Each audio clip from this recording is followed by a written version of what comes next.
I gotta say it's quite quite fascinating to hear from somebody like yourself.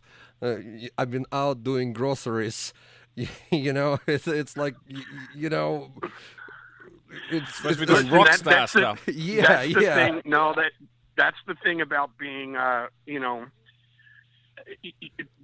it's funny, like living the life of a rock star and going on the road and traveling in jets and tour buses and standing in front of fans, and then you go home And and you have the normality of your wife going, I don't care what you did 2 days ago. You need to take out the trash. go get milk. Yeah. Yeah. So it is quite grounding. How much time do you spend in Australia now? It's obviously you're thought going to you- be spending a lot more time in Australia now. I thought you were gonna say how much time do you spend doing groceries? Well, let me see. I've been here now since this is. Let me see. This is probably my 8th or 9th trip to Australia. I've been down here many times to play. But this trip here, I arrived in Sydney on March 11th or 12th, and I fly back to America on the 12th. So I'll be here like 30 days. How do you And find? then apparently we're coming back again in October to do some shows with Kiss. Yep. So I'll be back again as well. Oh, hold on. Are you coming to New Zealand as well? Yeah, that's what this interview's about. Yeah. I believe we're coming to. I believe one of the stops is in New Zealand. Yeah, Victor and when we come Auckland. down with Kiss, Yeah. Yes. which would be great for me because I've never been there before. So I'm looking forward to it. That would be great for us as well. To be honest with you, for me personally, being a huge fan of the Scream and Mötley Crüe obviously, and for me, I was sort of kind of on a fence there whether I'm gonna go see Kiss or not. But now that you are on the bill as well, this is actually quite a drawing card for me. That's cool. And you know what? It's like I said before.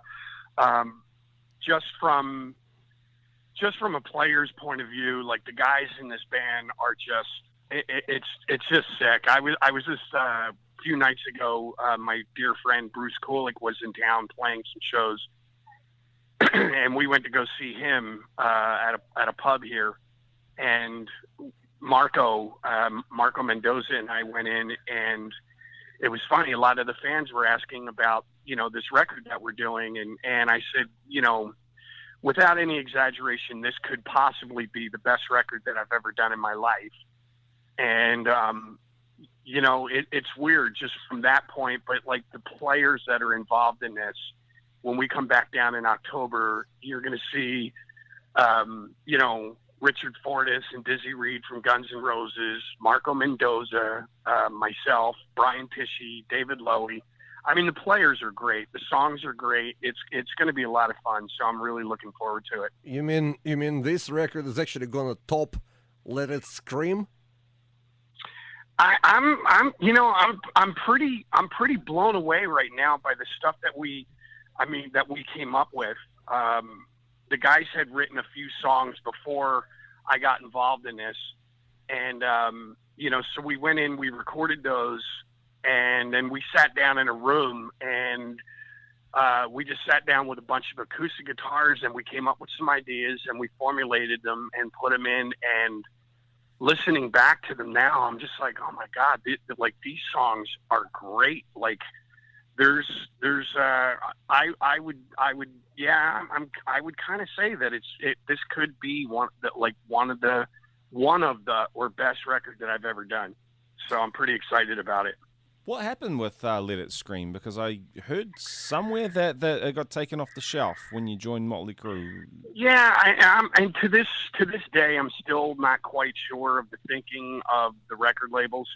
But apparently, when I joined Mötley, the record label, for some reason, pulled the record. They basically let the records that were out there sell, and then they just didn't make any more.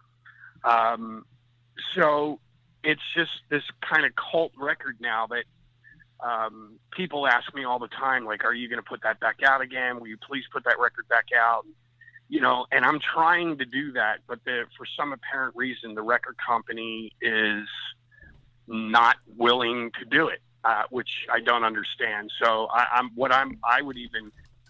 don't even care about actual CDs and vinyl. Like, I'm just like, you know what, just put it out on iTunes, do a worldwide thing on iTunes so that people can download the record for $9 or $10. Instead, they're buying it on eBay for, $70, $100, $200. It's crazy. Well, so you're holding something quite valuable there at the moment, then, aren't you, Matt? Yes. You got the CD right there. Well, you see, I've got the Scream, Let It Scream album, which I bought.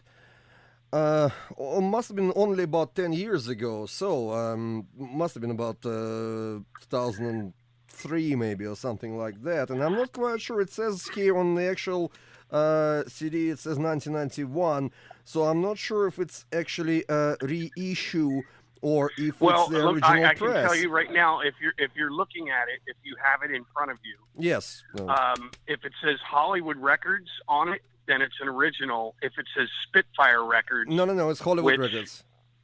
Then it's an original one from 1991. Yeah, that's the original version of it.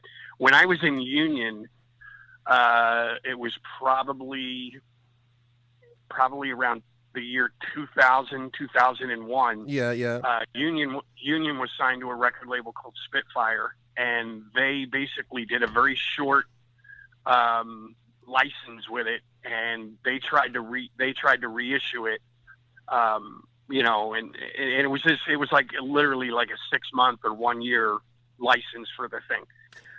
So they did put it out, but if it says 1991 and it says Hollywood Records on it, then you have an original from when it first came out. Yeah, it's 1991 Hollywood Records. Yeah.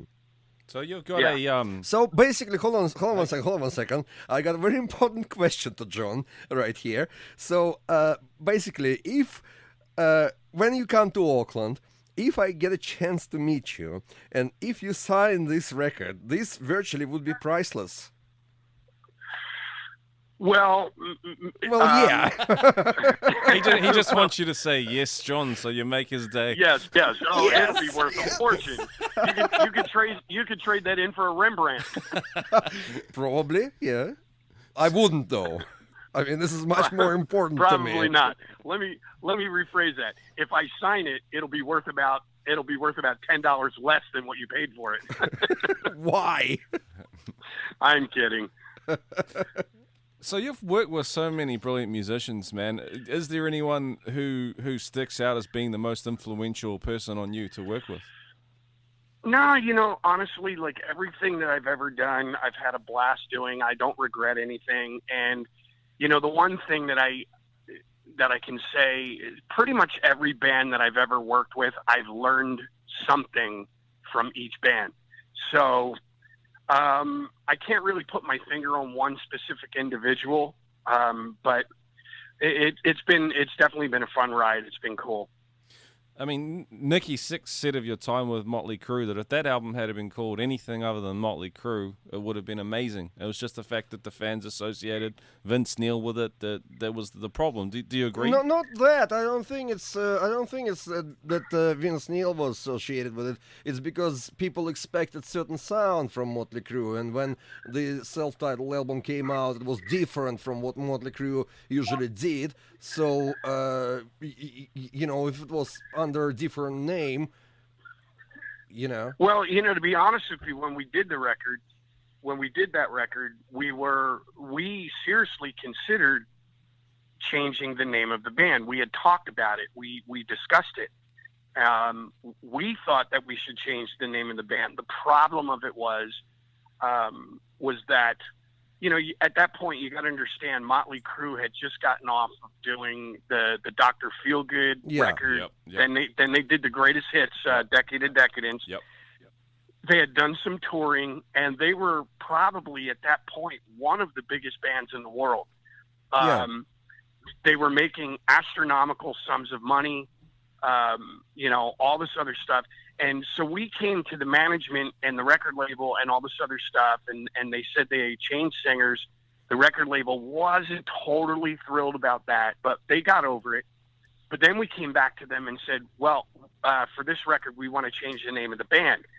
And everybody panicked. Like all of the managers, all of the agents, all of the record label people, all of the people that have their hand out and get a percentage of everything that Mötley does, they all kind of freaked out about it. And they were like, no, you can't do that.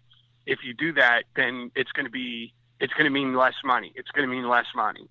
So we kind of got talked into it. And then at the end of the day, afterwards, after it was all said and done, that was the big thing. Like everybody said, had the record been titled or the band been named anything else, it would have been a lot more successful. John, we have a phrase in America. We have that. Our American football. They play it on Sundays. Mondays, everybody can sit there and look at the game and tell you what went wrong. You know what I mean? So yeah, of course, yeah. Yeah, we call it Monday morning quarterback. You know what I mean? So yeah. I can sit here and do that for the rest of my life. It really doesn't matter at this point. We made the decision that we made. We did what we did, and it didn't quite work out. So it's all good, though. John, I don't think I ever saw any answers to the next question. Have you considered any names? And if you have, what were they? Well, for Mötley Crüe. For Mötley Crüe. Yes. You know what? It was weird, and you got to remember, like when we were recording, that record came out in 1994, so that was 21 years ago. Yeah. We recorded it 22 years ago. I know that there was a few things in a pile. We were sitting there trying to figure out what to call it, and I for the life of me, I don't. I think I do remember Nikki though. Nikki had always wanted to call a band like a name that he had, and I think he wanted to call the band Christmas, like the holiday, and. Whatever. That was just one name, but we had a bunch of ideas, and but we got talked out of it by like I said, the record companies and the lawyers and managers and everybody else. So basically, instead of Mötley Crüe self-titled album, we could have had Christmas. Well, that's what they, that was one of the names that was being discussed. Personally, I wanted to call it John Corabi and his insane sidekicks, but anyway. What? Sorry, what? John Corabi and his insane sidekicks. Oh, okay. I tell you what, man. When I first listened to that album and Power to the Music came on, I was like, whoa. And me and my brother, we were, I don't know, late teens at the time, and we were just blown away, mate. I can't believe the sound that Mötley Crüe had. And it wasn't a bad thing. It was just amazing, So yeah, I mean, it was a combination of, 4 guys sitting in a room for 7 or 8 months, just jamming and working on things, just letting everything go where it wanted to go. And the other fact is that I played guitar on everything too, so obviously the sound got much thicker. As well. So that whole record to me, I still love that record. I think it was a lot of fun. It was a great 5-year run that I had with the guys. So it was all cool. I have no complaints, no regrets. Is there any stuff kicking around of when Generation Swine was beginning to be recorded? Because you were involved in the beginning of that album too, weren't you? Yeah. I mean, I was there for probably, we were working on that album and writing it for the better part of a year and a half, trying to figure out like what to do. But I'm sure there's some stuff floating around. But Nikki and the Mötley guys, when I left the band, I kind of basically turned all my tapes back in. Part of the deals of me leaving was they wanted the tapes back so that, I wouldn't go out and do some sort of, or release any of that. You know what I mean? So they basically have control of all that stuff. Well, I mean, after this union was just an amazing thing to hear about, like Bruce Kulick, you know, and you and all this sort of thing going on. How did it come about? Did you guys already know each other? And Yeah, we kind of knew each other. My ex-wife used to be a hair and makeup artist for a photographer, and she had done some photo sessions with Kiss several times. And then when I joined Mötley, we used to hang out quite a bit at Nicky's house. Nicky and his wife, and Bruce and his wife, and me and my wife. We would all hang out and go to barbecues and movies and different things like that. So I had known Bruce, you know, for quite a bit. And then Nicky was the one that actually suggested that we should work together. So he called Bruce, and then he called me, and he said, I think you guys would be awesome together. So Bruce and I got together, and we started writing, and that was very easy as well because we were both kind of going through, you know, we were both kind of living like parallel universes, both going through the exact same things at the exact same time. So there was definitely a lot to write about. definitely. What's Bruce up to these days? You said you've seen him recently? Yeah, he's in town. He was doing some shows, but he's I think since maybe 2000. So God, I think it's been like 14 years or 15 years. He's been playing with Grand Funk Railroad. Yeah. So he's been doing, you know, but they basically just tour the United States and Canada. They don't really do any overseas things. So he's been playing with them for the last 14 years, and he's very happy. And he does his solo records, and then he'll go out. Like when I saw him, there was a band here in Sydney that was doing some sort of Kiss tribute night. And they decided, they called Bruce up and they flew him down, and he came in and he sat in with them, and they did, you know, an hour and a half of Kiss songs, and it was awesome. So Marco and I went down and saw him, and they sounded great. Yeah. Awesome. Hey, I looked at the Ratt lineup over the years. What is the what? The Ratt lineup over the years? Yes. What has been the problem with that band that they have had so many people in and out of the band? You know what? It's just weird. We were just talking about it today because, you know, I'm friends with all those guys, so I don't mean this in any personal way, but those guys are truly one of the most dysfunctional bands that I've ever seen in my life. Like, they just, you know, you cannot. For me, like I was in the band for a while.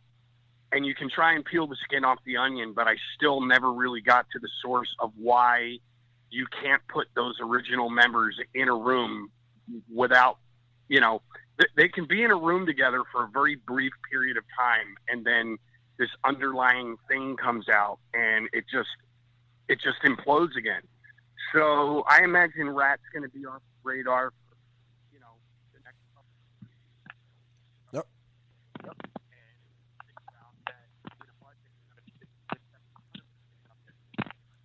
Are you disappearing there, John? We're losing you, mate. Can you hear me now? better. Oh, there That's we go. better. That's better. Yeah. Okay. Yeah, they're, you know, they'll probably be off the radar for a little while until they kiss and make up and figure out that they got a ton of fans out there that would love to see them play, and figure out a way where they can go and tour and play for their fans and not kill each other. So they'll have to figure that out. Well, I had a pleasure of, dubious pleasure of interviewing Stephen Percy, and that was like pulling teeth. You know, it's like, well, Stephen, you know, you got the new record out. Yep.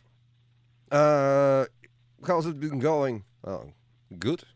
You know, it's like, come on, man, talk to me, you know? Yeah. It's just Steven, man. You know, Steven's a man of very few words, but yeah, I sort of figured that out. It was a bit nerve-wracking sort of experience, you know, you're trying to do, you know, you're doing most of the talking actually in the end. Yeah. Hey, you've been involved in so many projects now. Is there anything that you wish had better exposure that you've recorded that hasn't really achieved the level of exposure that you'd wanted it to? Well, to be honest with you, I mean, I would truly have to say pretty much every record I've ever done. It's weird, like the Scream, there was a lot of accolades and underground talk. Same with the Mötley thing. Now, Mötley, when I was in the band, you know what I mean? It was what it was.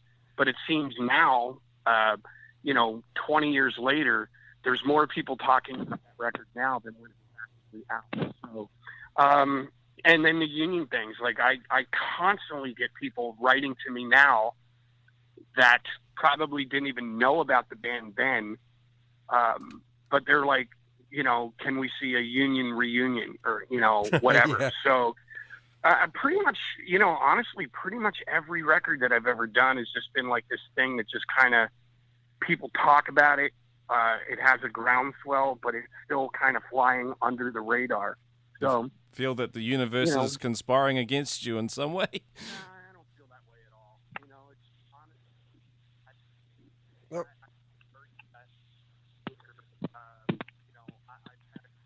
Losing you again, John. if you think about this, can you hear me? Yeah. Yeah, there we go. If you think about the Scream, I've been touring and playing music professionally, like in the public eye, since 1989. So 1989, 99, 2009. I've been doing this for 25 or 26 years, so I've been very blessed to be able to continue. Now I'm doing a new record with the Daises. Like I said, my solo band back in America. I'm getting ready to do some music with that, like a solo album.